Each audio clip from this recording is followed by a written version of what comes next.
Você que está me assistindo, você conhece bem de embreagem? Você poderia me dizer para que serve o pré-amortecimento nos discos de embreagem? Bem, eu sou Pedro Pereira, especialista em reparação automotiva. Sejam bem-vindos e bem-vindas à nossa aula de hoje, falando sobre embreagem e o seu funcionamento. Você que é mecânico ou aprendiz deve ficar atento a esse conteúdo, porque é nele que você vai adquirir aprendizado para explorar tudo sobre embreagem e, além disso, tornar o seu diagnóstico 10 vezes mais rápido e também tornando as suas reparações bem mais rentável. E tem mais. Se você realmente deseja se tornar um técnico reparador automotivo, fique atento porque toda segunda-feira às 18 horas eu estou postando conteúdos sensacional para você. Conteúdos com explicações as quais você jamais viu por aí. Portanto, faça agora mesmo a sua inscrição no meu portal pedropereira.com.br e siga-me pelas redes sociais. Os links estão aqui na descrição do vídeo. E você? Você sabe para que serve a embreagem e como ela funciona? Vamos à imagem. Bom, observe que o meu mecanismo está funcionando, ou seja, eu estou ativando o tempo todo esse mecanismo. Mas primeiro vamos entender o que é uma embreagem. A embreagem é um mecanismo que tem por função de transmitir o torque e o movimento do motor para a caixa de câmbio. Embora não está na imagem, mas esse eixo ele está ligado dentro da caixa de câmbio. Eu tenho aqui o volante do motor, aqui eu tenho o virabrequim, que está no motor, o volante está ligado ao virabrequim, o virabrequim está em rotação, e o volante também, e o meu mecanismo de embreagem está preso ao volante. Bem, como a gente está acionando o tempo todo aqui a embreagem, vamos entender como que funciona esse mecanismo.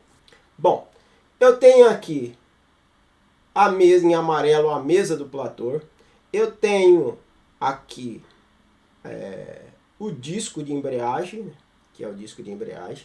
O disco de embreagem ele é feito de chapas de aço arribite e lona de fibra. Aqui eu tenho um diafragma em azul. Em verde é a carcaça do meu plator. Aqui é o rolamento de embreagem. Aqui é o garfo. Bom, e ele, na teoria, estaria sendo ativado mecanicamente ou por um atuador hidráulico. Bom, então vamos lá. Quando a gente pisa na embreagem, o garfo é acionado. O garfo transmite o movimento para o rolamento ativa o diafragma, que por sua vez ele atua na nossa mesa do plator, e uma vez que você atua na mesa do plator, você desarma o plator. Quando você faz esse movimento de desarmar o plator, você consegue aliviar o disco de embreagem. Como eu falei, o disco de embreagem é feito de chapas de aço e lonas de fibra para que possa dar aderência tanto no volante quanto na mesa do plator. Então, eu preciso que esses dois mecanismos estejam em perfeito estado para que eu tenha um bom funcionamento do meu sistema. O que isso quer dizer? Uma vez que eu ativo a embreagem, que a embreagem é ativada, que o disco de embreagem foi aliviado, uma vez que eu consigo fazer esse movimento ou esse acionamento, eu consigo fazer o desligamento mecânico entre o motor e a nossa caixa de câmbio. Sendo assim, facilita para que nós possamos fazer a troca de marcha. Então, tá a explicação para que serve a embreagem e como que ela funciona. E você? Você sabe quais os tipos de embreagem existente? Bom, vamos para a nossa imagem. Eu tenho aqui um sistema de embreagem convencional. Portanto, existem vários tipos de embreagens. Porém, eu vou citar aqui a mais utilizada. Porém, por ela ser mais utilizada, ela pode ter vários tipos de mecanismos para acionar o meu conjunto de embreagem. Aqui eu vou citar dois. Quais são os dois? Acionamento por cabo, que é o nosso caso, né? Que é acionamento por cabo. Acionamento hidráulico e o acionamento por varão, por haste, que é coisa bem antiga que a gente já nem utiliza mais. Porém, existem esses três tipos de acionamento da embreagem. Aqui a gente vai explorar um pouco os que são mais, digamos, os mais atuais, que é o quê? Por cabo e hidráulico. Então vamos começar aqui pelo nosso mecanismo atuação por cabo. Então eu tenho aqui um pedal, o pedal está sendo acionado, o movimento do pedal passa para o cabo ativa o garfo faz o movimento é transmitido ao rolamento.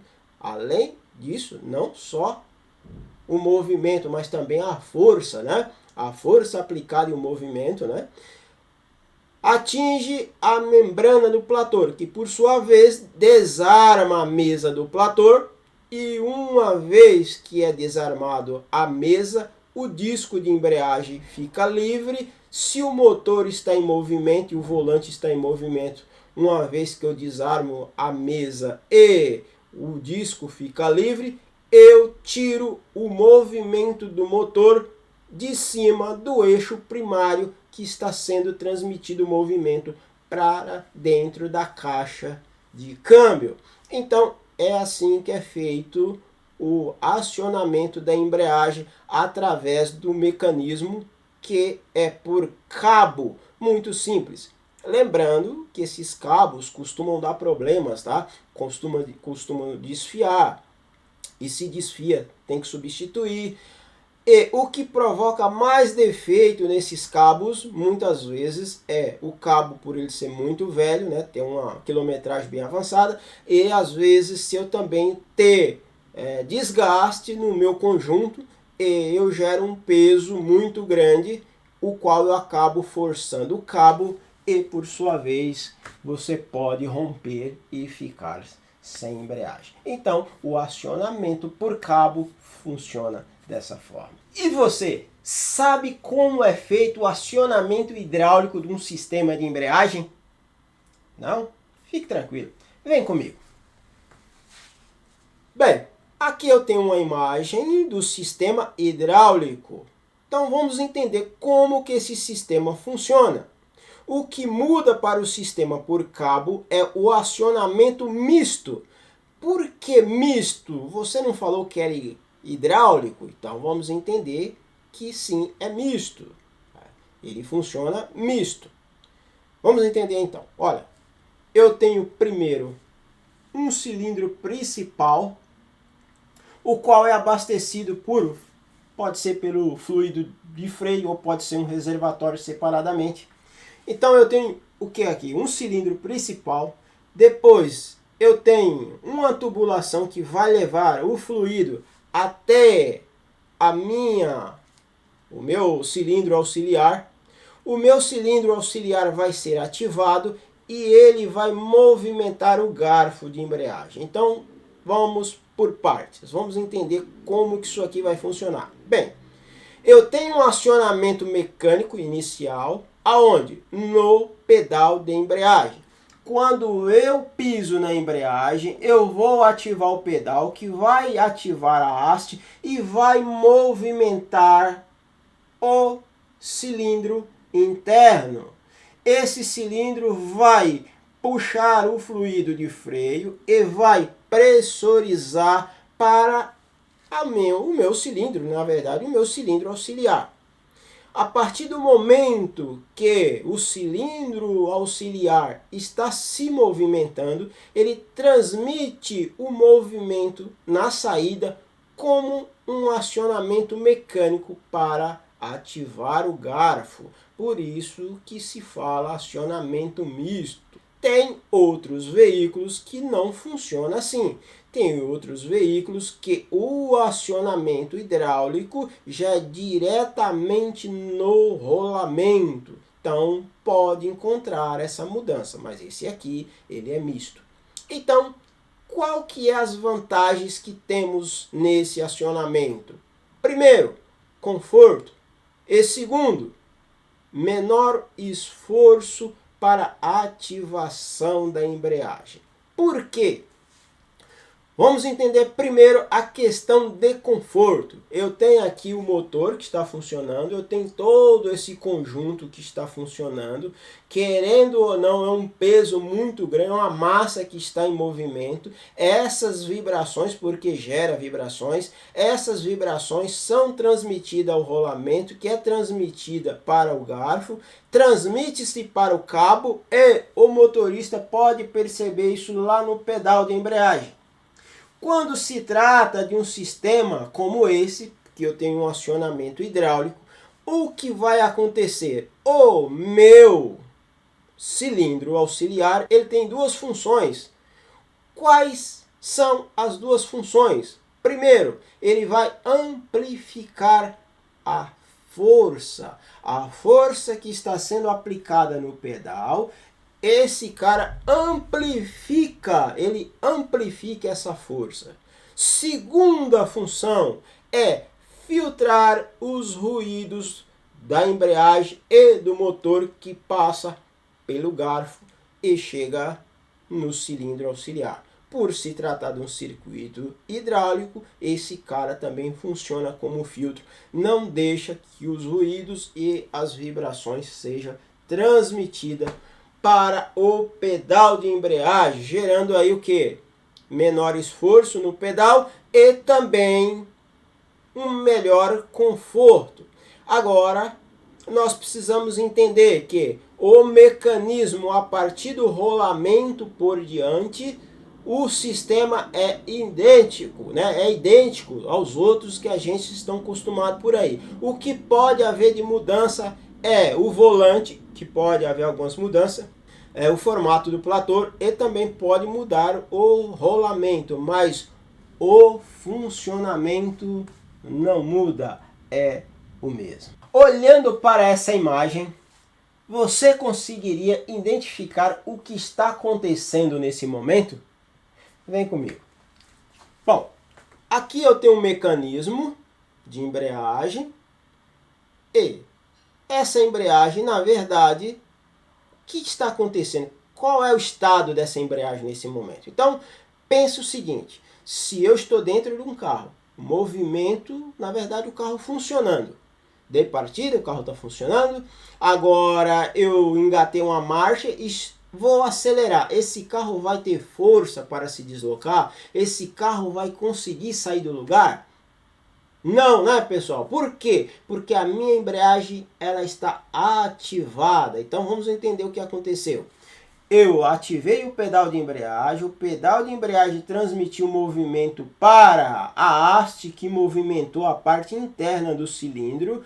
E essa parte interna do cilindro pressurizou o fluido, né, pressurizou os cilindros, o fluido veio até a minha bomba, na verdade, o meu cilindro auxiliar e o movimento foi transmitido para o garfo transmitiu ao rolamento, o rolamento transmitiu a membrana ou o diafragma do platô, foi desarmado a mesa. Então o que aconteceu? Pode perceber na imagem que o disco de embreagem ele não está em contato nem com o volante e nem com a mesa do platô. Portanto, numa situação como essa, o movimento e a força do motor não é transmitida a quem? Não é transmitida ao disco. Se não transmite ao disco, não é transmitido ao eixo primário. Sendo assim, o movimento e o torque não é direcionado para dentro do câmbio. Portanto, esse veículo não vai se deslocar.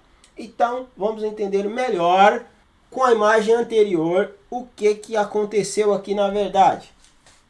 Nessa imagem, a embreagem não está ativada. Então, olha, o disco ele está preso entre o meu volante e a mesa do platô.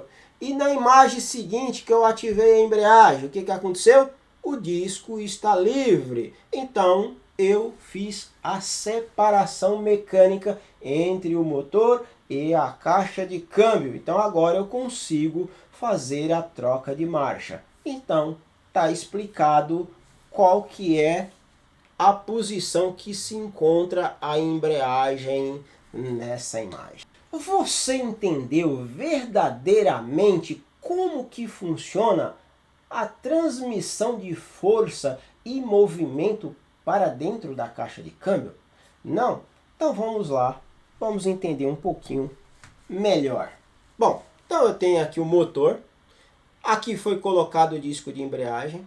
Agora eu vou colocar o eixo primário encaixado dentro do disco, da estria do disco. O motor está em movimento, o disco também, e o meu movimento do motor é transmitido para dentro da caixa de câmbio, o que permite, a partir do momento que eu conseguir transmitir esse movimento para o nosso eixo primário e fazer o acionamento da embreagem, é possível que a gente consiga, com o veículo em andamento, fazer o quê? Fazer a troca de marcha, que é o que vocês estão vendo agora. Você sabe quais são as particularidades do disco de embreagem? Não? Então vem comigo que eu vou te explicar. Bom, eu tenho aqui, a gente tem um disco de embreagem que está em corte. Aqui eu tenho um mecanismo, são a base de chapas de aço. Dessas chapas de aço sai uma chapa mais fina, aonde está preso a lona do disco. Lembrando que a lona geralmente ela é feita de fibra, porque precisa resistir à temperatura e o atrito. Existe também aí as embreagens de cerâmica, mas eu vou falar especificamente do mais conhecido, né, do mais popular. Bom, então eu tenho a lona. Essa lona, para ser fixa nessa orelha aqui que vocês estão vendo, eu preciso se fixar por alguma coisa, eu estou fixando por arribite. Aqui embaixo eu tenho as molas, né? Eu tenho a mola de amortecimento e tenho a mola de pré-amortecimento. Dentro do mecanismo eu tenho um orifício com estria. Por que essa estria? Essa estria é para transmitir, né, a força e o movimento para a ponta do eixo primário e assim distribuir para dentro da caixa de transmissão. Bom, mas vamos lá. Por que eu preciso de molas de amortecimento? Quando você coloca uma marcha para sair com o carro, que você coloca o tórico, acelera, você está colocando tórico. Se você disponibilizar todo esse tórico em cima do câmbio, você pode trazer danos ao câmbio, né? Pode danificar peças internas do câmbio. Então, para isso é colocada as molas de amortecimento. Por quê? Porque essa parte externa aqui do disco e a parte da frente, tá, elas são divididas e a mola está no meio, tá vendo? Eu tenho uma chapa aqui e outra aqui. A mola está no meio. Então, quando eu coloco o tórico, tiro o pé da embreagem para sair com o carro, essas duas partes, ela faz isso. Quando ela movimenta, a mola está no meio, ela encolhe a mola. Quando eu alivio o tórico, ela tende a voltar para a sua posição. Então, esse movimento do disco, que é essa parte aqui, comprimindo a mola e sendo amortecido, eu consigo suavizar a transmissão do tórico do motor para dentro da caixa de câmbio. Tranquilo? E a mola de pré-amortecimento, para que ela serve? A mola de pré-amortecimento, ela funciona na seguinte situação. Se a gente olhar para o motor funcionando, olhar para as polias, para o volante do motor, na nossa visão funciona o motor ali, o volante, a polia está rodando perfeitamente. Mas não.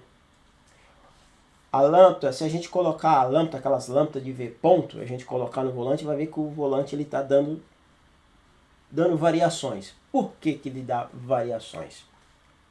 Porque ali está ocorrendo a detonação interna do motor. Então, os pistões, quando ele sofre combustão, ele dispõe o torque de uma vez na biela que transmite para o vira. E isso faz o quê? É onde que dá os golpes no volante. Então, se eu deixo na marcha lenta um carro funcionando, que eu não tenho as molas de pré-amortecimento, quando acontecem essas detonações, eu consigo provocar ruídos dentro da caixa de câmbio. E tem pessoas que acham que é problema no câmbio. Ó, câmbio está com problema, não tinha problema. E quando eu piso na embreagem, para. Então o problema é a embreagem, ou é rolamento, ou está no câmbio. E na verdade não é. Pode ser que eu estou com um disco que não tem as molas de pré-amortecimento. Então, para a gente entender um pouco melhor como que funciona essas molas, a gente vai passar aqui para a nossa animação para a gente entender melhor. Então está aqui o disco. A hora que a gente coloca o movimento, o que vai acontecer com essas molas, né? Na hora que a gente coloca o torque. Olha só o que acontece com as molas, tá? O disco passou a rodar, as molas elas começam a se fecharem, porque ela precisa absorver o torque que está sendo colocado. Vamos ver novamente, tá aí. Colocamos o torque agora. O que vai acontecer com as molas? Dá uma olhada. Ó. Esse momento é exatamente a hora que está sendo absorvido o torque do motor, os ruídos do motor que está sendo transmitido para dentro da caixa de câmbio. E nem só isso. Com esses amortecedores, né, que a gente fala é mola, mas na verdade são amortecedores, eles conseguem suavizar o torque. Eu evito de provocar um desgaste prematuro da caixa de câmbio. Tá aí explicado as particularidades do disco de embreagem. Você sabe quais são as funcionalidades de um plator? Calma, se não sabe, não tem problema. Vamos explorar isso agora. Vamos lá. Bom, o plator ele é composto por uma mesa, um anel trava, um diafragma e uma carcaça. E o rolamento não faz parte do plator. Ele está aqui na imagem, mas ele não faz parte do sistema do plator.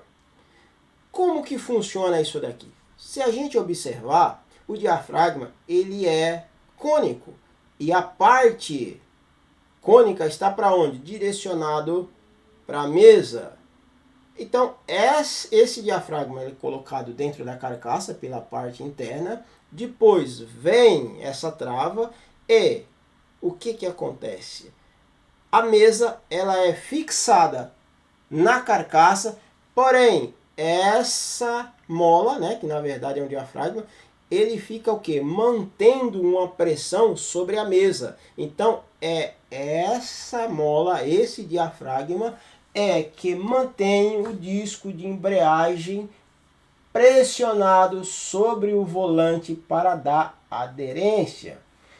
Essa é uma funcionalidade. E a outra funcionalidade é a partir do momento que eu piso na embreagem, que o rolamento pressiona o meu diafragma. Quando eu pressiono o diafragma, o que acontece? Essa parte da conicidade ela retrai. Quando ela retrai, ela permite o recuo da mesa e assim eu consigo manter o disco de embreagem afastado tanto do volante quanto da mesa.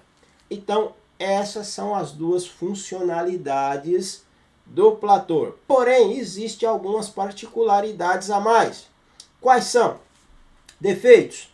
Se por algum motivo esse diafragma quebrar, trincar ou ele perder a pressão, eu posso ter um problema no desalinhamento da mesa.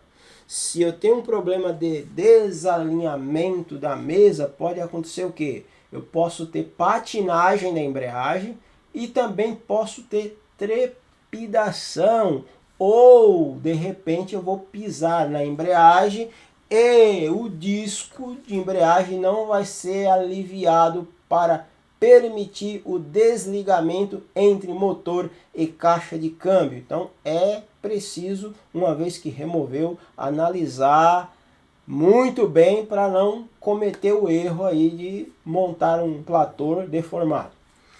Uma outra coisa que pode acontecer, às vezes pode ser que esse diafragma ele já está com um problema, ou às vezes veio com um problema e de acordo com você vai usando, a temperatura vai subindo, isso daqui vai atingindo uma determinada temperatura, ele acaba perdendo a pressão. E se ele perde a pressão, o que vai acontecer?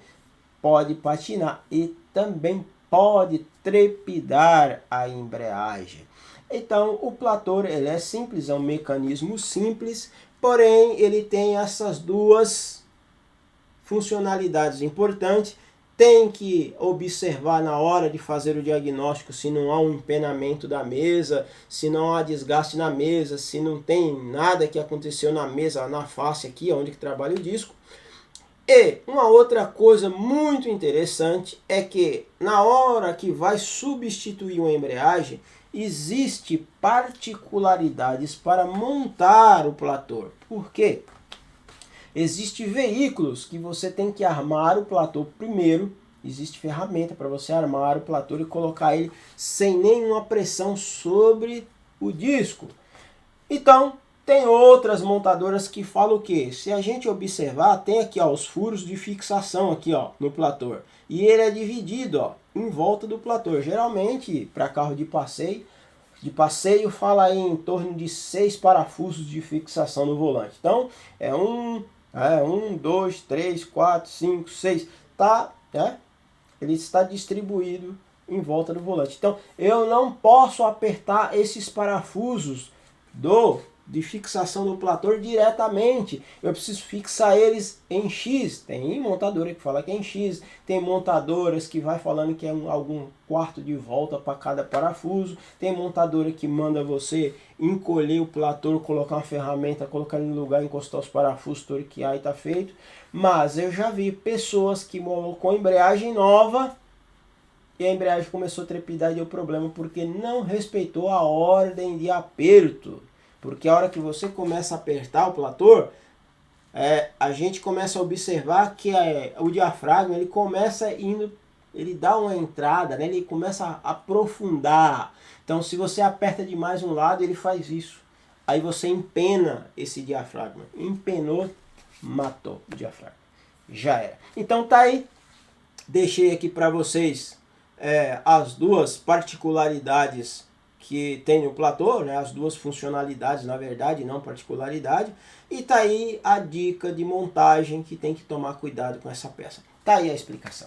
Bom, você que assistiu esse vídeo até o final, eu quero te deixar o meu muito obrigado. Isso demonstra que você realmente quer se tornar um técnico reparador automotivo.